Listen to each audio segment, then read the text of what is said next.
উন্নত জীবনের আশায় এশিয়া এবং আফ্রিকার অনেক উন্নয়নশীল দেশ থেকে উন্নত দেশে পাড়ি দিতে চায় অনেকেই।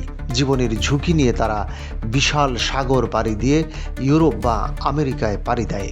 তেমনি ইউরোপে অভিবাসনের আশায় মাল্টার উপকূলের কাছাকাছি ভূমধ্যসাগরে অভিবাসীবাহী একটি নৌকা ডুবে একজনের মৃত্যু হয়েছে।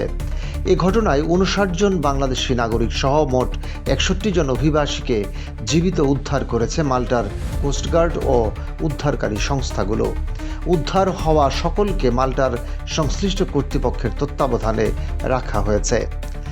আন্তর্জাতিক গণমাধ্যম ও সূত্রে জানা গেছে, নৌকাটি লিবিয়া উপকূল থেকে ইউরোপের উদ্দেশ্যে যাত্রা করেছিল।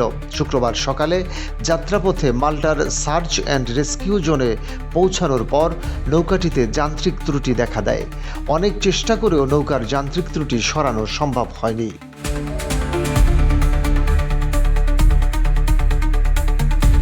স্রোত এবং ঢেউয়ের আঘাতে এক পর্যায়ে নৌকাটি ডুবে যায়। খবর পেয়ে দ্রুত উদ্ধার অভিযান চালানো হয়।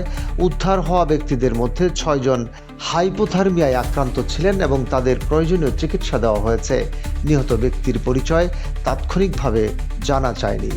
জাতিসংঘের শরণার্থী সংস্থা UNHCR এর তথ্য অনুযায়ী চলতি বছরের গত সপ্তাহ পর্যন্ত মাল্টায় পৌঁছানো অভিবাসন প্রত্যাশীর সংখ্যা 185 জন। তবে এই বছর ভূমধ্যসাগর পাড়ি দিয়ে ইউরোপে পৌঁছেছেন প্রায় 1,36,000 অভিবাসন প্রত্যাশী।